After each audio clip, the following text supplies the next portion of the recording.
my presentation. I love doing presentations, especially when it's cool stuff. I keep telling everybody on my team, I said, you know, it might be uncouth, but you got to tell people we do cool stuff. Stuff's really not the word I use, but we do cool stuff. Next slide, please. Again. So what I'll do today is give everyone, again, an overview of the pilot, why we're doing it, if anyone else is doing it, the equipment that's being installed, what it'll do and what it won't do. Next slide. So as I mentioned in the updates, New Jersey DOT was awarded New Jersey's first aid grant for just over $320,000 under the Weather Savvy Roads IMO program. This started out sort of a small idea. Let's put a couple of cameras and a couple of mobile RWIS devices onto our vehicles. You've seen our cameras across the state. You've seen traffic cameras on TV and everything like that. They're static. Some of them are on 30 or 40 foot poles. Some of them are on interchanges at 75 foot poles. But that's all you see. You only see where the camera pole is. This gives us greater expansion of our ability to monitor our roadways. Next slide. So why, right? Why do we want to do it? Well, a major part of this, we can't have eyes everywhere. So being able to gather data in a remote fashion and compare it to the data that we get with our fixed RWIS. So we can drive by with a mobile RWIS device and drive by a fixed RWIS device and basically see where we're getting the data and what value is it. One of the other things we're doing is we've deployed FirstNet, which is the cellular system for first responders, to determine the strength of that system on our road network. For anyone who has ever driven or seen any of our operations staff, you know we all have radios in these cars. And for those of you that may drive around the state, I'm sure you've all talked about, you know, hey, give me 1 second. If I lose you, I'll call you right back, because signal strength sometimes isn't great. This was to determine how strong that strength was throughout our road network. Next slide. Actually, and it's actually pretty good. So what we've done is we were able to deploy equipment onto the following locations. We picked them strategically through our partnership with Senior Director Feintel in Operations.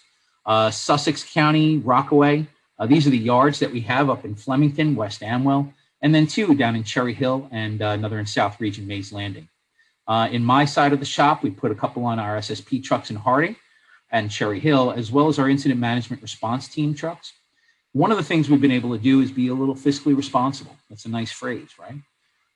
We have funding available and we're expanding it to 8 additional vehicles utilizing the funding from the grant, which is going to give us additional eyes. Next slide. So what you're going to see mostly are a bunch of pictures.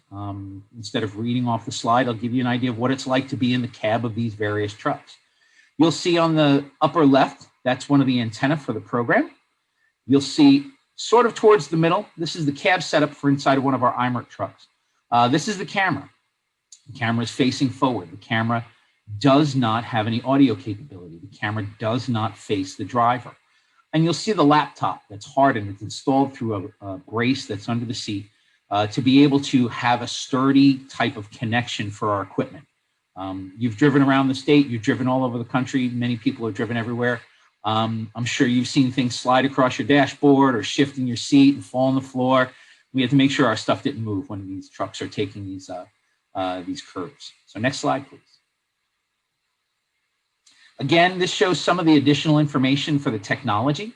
You'll see the cellular router with the GPS for FirstNet. You'll see our transcoder and our power unit and how the power is distributed throughout all of the equipment that we have, both the camera, the modem, and the laptop. So we've connected that to the vehicle for a very fine setup.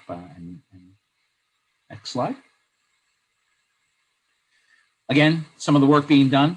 Our people are performing their duties, mindful of the pandemic. We have people who are very sensitive to working on other vehicles. So we want to make sure that when we do this, we are in a garage, we are taking pictures so that we can use this for maintenance purposes and possibly equipment replacement as it gets towards its end of life or end of the pilot. Next slide. These are our SSP trucks. This is the installation of the weather sensor. You can see the black box. Sort of looks like a hair dryer on the bottom right. That's exactly what we've installed on the various pieces of fleet throughout the department. We don't want them to be obtrusive. We also don't want them to get damaged.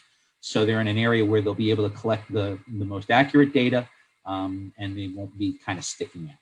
Next slide. Again, up on top of the roof, putting in one of the ambient weather sensors. It's also a part of the equipment that we install. It's the little white stick in the red box. Next slide. Now we get to the fun part, dump plow trucks. So again, you'll see the installation up on the left-hand side. You'll see the camera and the computer. The equipment that's in these trucks, they're not just a truck with a steering wheel and a gear shift. They have a lot of information in front of them, so we wanted to make sure that we were not imposing on the technology installations. So the information you'll see, this is the back. People can still sit. Some of the things that we had to think about. A laptop that is close enough to the windshield. It'll get hot in the summer. We don't want to cook the equipment. So we had a couple of readjustments, some of the things that you learn by doing, right? Next slide. Again, this is the back of the setup. This is next to the door with the FirstNet router, the transcoder, and the power distribution unit. It doesn't, we tidy up when we're done. We tie up the cords and the cables and everything like that. Next slide. Getting the RWIS installed, again, inside and out of the way behind the front part of the assembly. Next slide. As you can see, it's up and behind the bumper. So again, making sure that it's not in a place where it's going to get knocked or banged around. Next slide.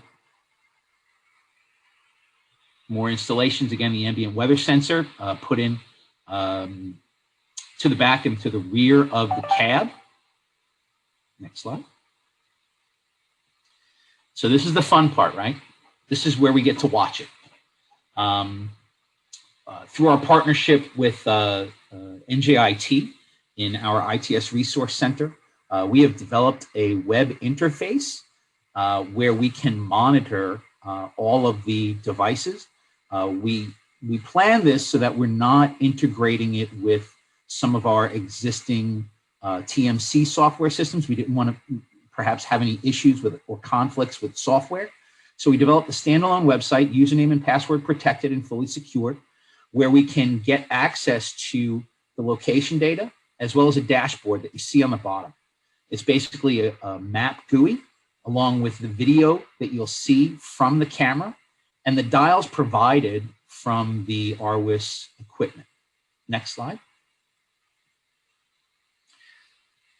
So again, you'll see the map. You'll be able to click on various layers as well. The layers take in data, so they're not fully integrated with the software packages such as our Transcom data entry system, but we do get a feed out of the Transcom system so we can overlay incidents like you see here, additional video camera feeds from our CCTV network so you can compare what the video looks like from a fixed camera and our weather savvy dashboard.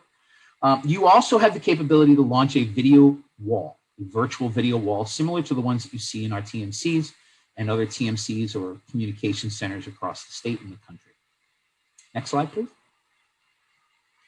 So what the vehicle tracking system does is it shows the trace of the vehicles over the course of the last 15 minutes. And the trace will represent what the road conditions were.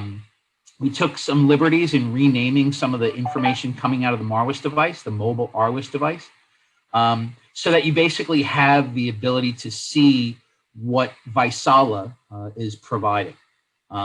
We color-coded it to make it basically fit the same kind of model. Next slide, please. So does it work, right? One of the things you want to figure out with a pilot is it valuable? Is it going to work? Well, it snowed last Friday. And I get in the office and I'm looking at this. It's mobile friendly to a degree. We're refining that. So I get in the office and I pull up the screen. I'm like, let me see the dashboard. And for the first storm of the 2021 season, we had the vehicle who was up on Route 181 in Sparta showing us exactly what our roadway looked like, showing exactly what the pavement temperatures are, what the grip of the roadway was. what the ambient temperature was in the air, what the roadway pavement temperatures were. So this was shown to various staff who are involved in the pilot who are aware of it. And they've never seen something so cool. The ability to see data from places they had not seen it before. The drivers see it, right? But not the people who are helping to make the decisions on resource allocations above and beyond for larger storms. And they really think it's, you know, the phrase that I heard throughout was, this is a game changer. Next slide. So this is a fantastic program. I know my stuff is done. I do want to thank a couple of people who helped out tremendously. First and foremost, FHWA for the funding to be able to put this initiative in place. My team, Wayne Patterson, Sue Catlett, and Ridwan Ahmed from my mobility research group have done a phenomenal job. Our partnership with Chris Feinthal, Senior Director of Operations, as well as the support of Assistant Commissioner Chenard, we couldn't have done it. This project was launched prior to the reorganization in the department into TOS&S. So even before that, we were working together, and we still do. And specifically our partners at NJIT who've done a phenomenal job. Dan Bosensky, Branislav Dimitrievich, and Dr. Lazar Spasovic, who've really taken every type of suggestion for these types of innovations and made them reality. Just one quick note, we had probably 24 logins at the start after last Friday, and as of today, we've got over 115. So that's the value of the system. People want to use it. They want to improve the roadway network, and that's exactly what we're starting to do. So thank you, everybody.